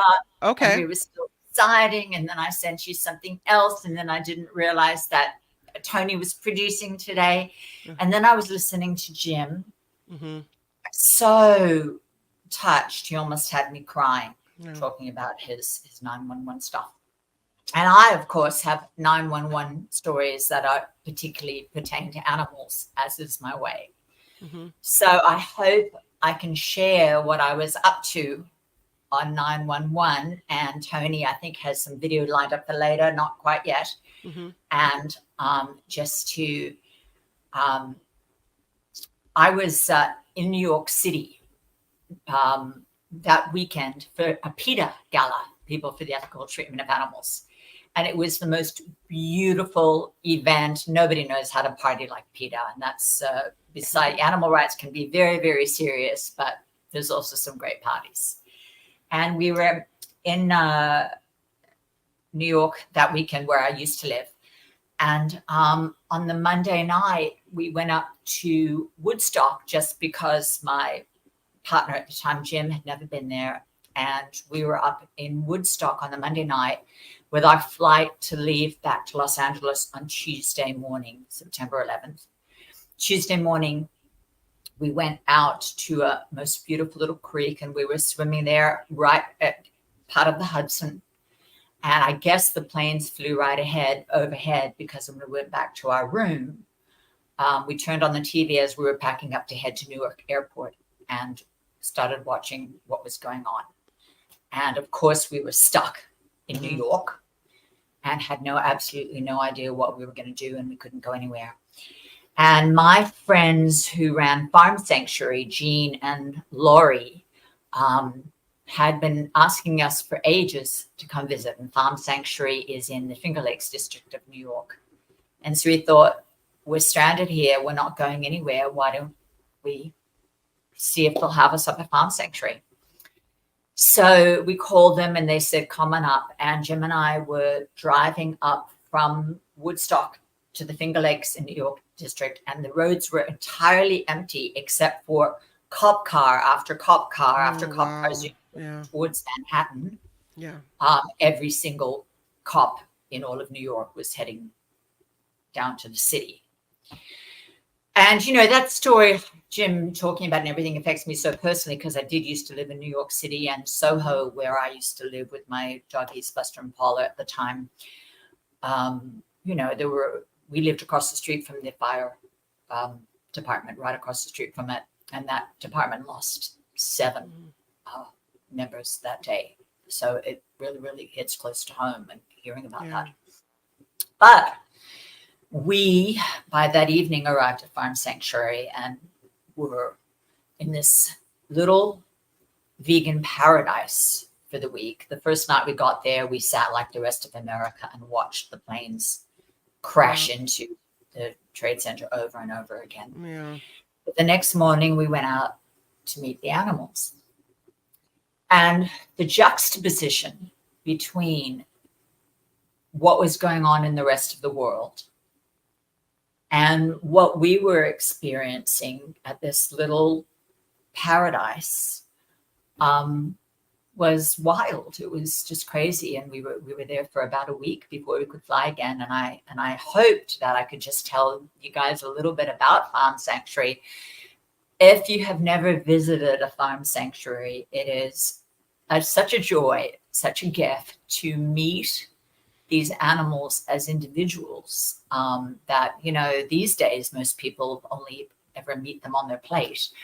And I wanted to, when I think about Farm Sanctuary, I have 2 memories, and they both, it's funny because I became a turkey girl after one of my visits to a farm sanctuary. But at this particular one, I have 2 such strong memories about cows. And one of them was the first cow I met, and I sort of met her, named Queenie. I had heard about Queenie, who had escaped from a slaughterhouse in Astoria and gone running through the streets. And this is where, if Tony can line this video up, you can see Queenie at it. And I think it's here. It's around here.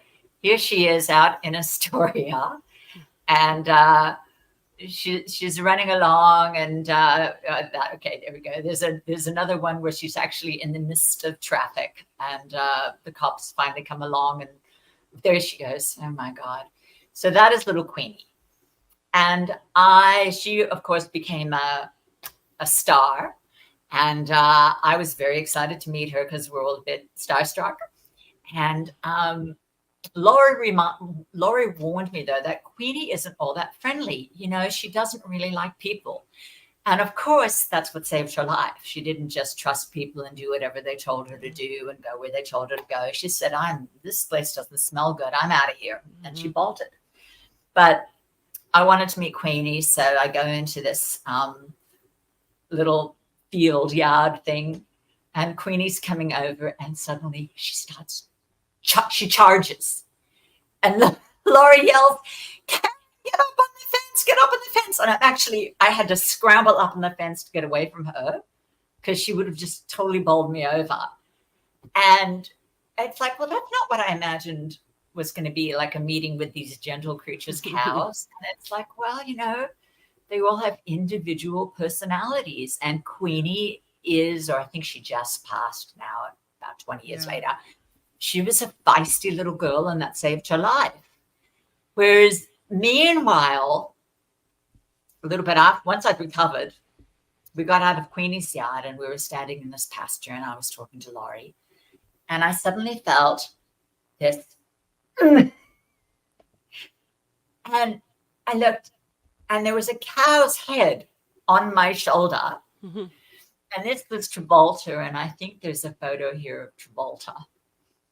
There. And that head weighs an awful lot. And the thing with Travolta was he was the calf of a dairy cow who'd been discarded. I don't know how she ended up at Farm Sanctuary, but he was born at Farm Sanctuary. So all his life, he was taught to trust people who gave him a name and he wasn't going to become veal, which is what happens to most dairy cows' offspring. The males go off into veal crates or because they are the waste product of the dairy industry. But Travolta was brought up, loved, and he was like a 2,000-pound puppy dog. Yeah. And follow you around. And they called him Travolta because he was so handsome. He would follow you around Farm Sanctuary, and whenever you stopped, he'd come up and he'd put his massive head on your shoulder so that you'd scratch his nose, whatever. So I just wanted to share that we got, after 9/11, we got the opportunity to spend a week in this little paradise. Can I ask a question about Farm Sanctuary? Because Knit One Pearl One is writing in the chat. I used to like Farm Sanctuary. They closed the Orlando Sanctuary, so I don't support them anymore. But I wonder, when you say Farm Sanctuary, it sounded like maybe it was specific to New York. Is there something called Farm Sanctuary, or are they all different everywhere, or are they all somehow connected? Okay, so there are probably now hundreds of different farm sanctuaries, as in the generic term. There is one organization who is one of the first, and it is just called, the organization is called Farm Sanctuary, and you go to farmsanctuary.org. They never had one in Orlando. I'm sure about that. So I can't actually see the chat, unfortunately. If it was in Orlando, then it wasn't this particular organization. They closed. Oh, Orland. Orland must be what they wrote, and probably autofill put a zero. Oh, they did write Orland. I'm sorry, it is Orland. Yes, correct. Yes, they had one in Orland. They closed it, and I'm not sure. I'd be interested in knowing why the person who's chatting dislikes them for that. These places are super expensive to run. Yeah. So they had one in the one we went to first was in the Finger Lakes district, and then then they had one in Orland as well in California. Then they opened up one in Los Angeles, and they ended up moving the animals from Orland mostly to Los Angeles, and then also over to, some of them went to Watkins Glen in New York. So it's still a wonderful organization. I miss Laurie was the co-founder, and when Gina and Laurie got divorced, unfortunately, Laurie got kind of written out of the story, as happens sometimes with women. And she's an amazing activist who went off to be one of the founders of the Thich Nhat Hanh Center. But Farm Sanctuary does beautiful work, and there are other beautiful sanctuaries as well. There's I just realized a lot of your audience is San Francisco based, and I don't know about any great Bay Area, and we're a lot of Southern California. But I know there's sanctuaries. I don't know if it's Farm Sanctuary, if it's that affiliated with that. The Gentle Barn. There's some up in the Sierra where I know that if that animals have been taken to these sanctuaries in the Sierra where they can have land and freedom to roam. So Right. perhaps, yeah. In Southern California, Gentle Barn is just the most wonderful, wonderful place. And I used to rescue turkeys at Thanksgiving. And I maybe around Thanksgiving, I'll get to chat with you guys about that. And if I have any this year, I'll introduce you. But I would retire them to Farm Sanctuary or to Gentle Barn or to places like that.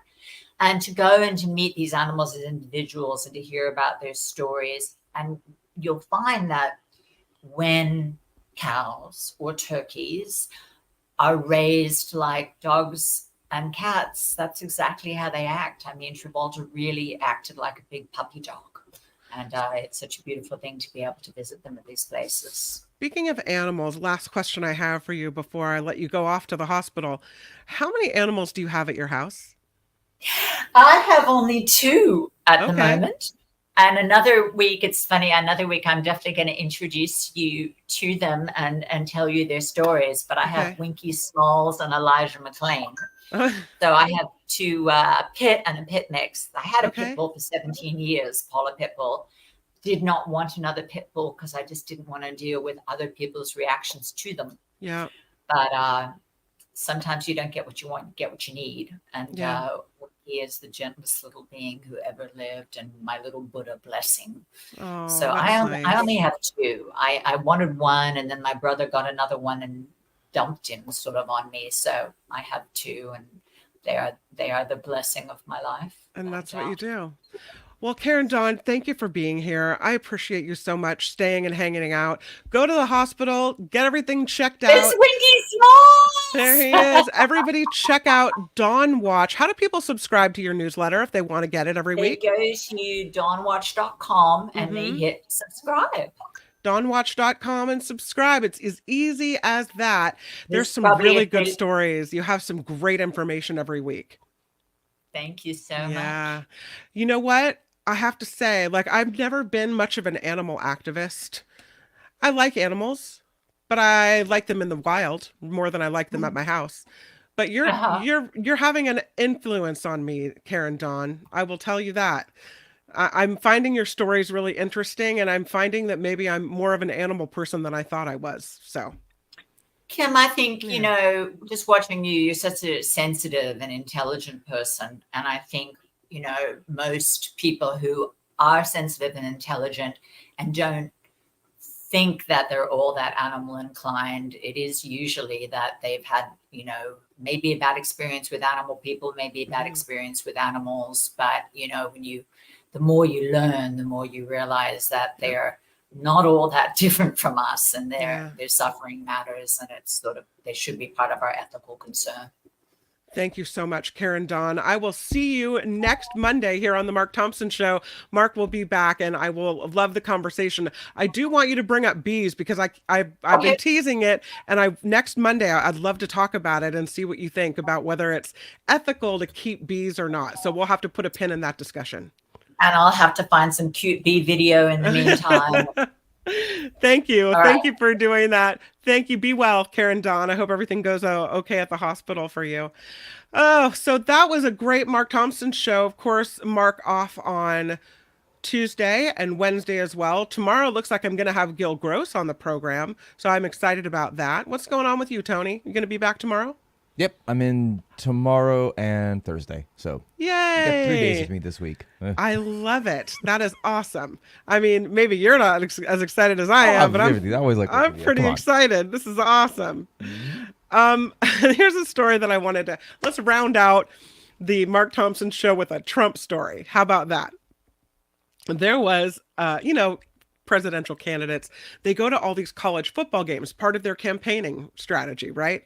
Well, over the weekend, Trump went to an Iowa State versus Iowa game, and he was in his luxury box, and people could see him sitting in there, and everybody, well, not everybody, many people turned around and, as they say, gave him the one finger salute.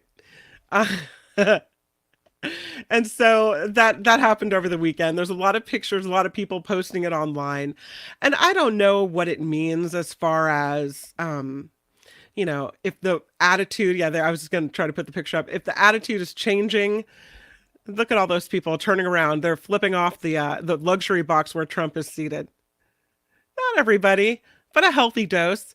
Does it mean if this is happening in Iowa that more people are angry at Trump and what he's done? Yeah, he's waving. They're flipping him off. The one finger presidential salute. There it is.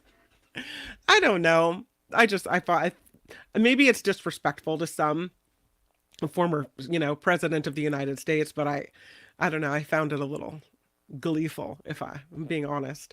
Some people to thank today. Glenn jumping in there with a $3 super sticker. So thank you so much, Glenn. I really appreciate it. I forgot to tell you the super stickers are live here on YouTube. And of course, the show is crowdfunded. We really couldn't do what we do without you. Mark, Tony, Albert, and I are so appreciative of the way you guys fund the show and help us out. So we'll tell you again that it is themarkthompsonshow.com, themarkthompsonshow.com. The Patreon and the PayPal links are there. And of course, super stickers here on the Mark Thompson Show as well. Okay, so tomorrow, some good things coming up. I've got Gil Gross, who's going to come and talk politics with me. I always love having a conversation with Gil Gross. Of course, Tuesdays on The Mark Thompson Show will bring us several amazing guests that join us every week. I would love to tell you about Jefferson Graham coming to talk tech. And we'll also talk to David K. Johnson about politics as well. So those things coming up tomorrow on the Mark Thompson Show. Right now, the After Party Live gets underway. I really hope you'll join John Daly and I for a look at some lighter stories on this September 11th. Thank you for being here. Overjoyed that you spent your morning with us and part of your afternoon, and I hope you'll come back and do it again tomorrow. Tony, thank you for everything. Yeah, links in the chat for After Party as well. Oh, awesome. And I see Luis has popped in with another super sticker for us. It's a $4.99er. Thank you, Luis, for the contribution to the Mark Thompson Show. Again, let me see if I can click it up there. I think we're both clicking on it at the same time. Nope. Luis for $5. Nice job, guys. Thank you, Luis, for the kind words and for jumping in at the last moment. All right, we will see you tomorrow on the Mark Thompson Show, and hopefully in just a few minutes on the After Party Live. Thanks for being here. Bye-bye. I'm Shepard Stevens for the Mark Thompson Show. Bye-bye. All right, bye-bye. Oh, I get the timing better tomorrow.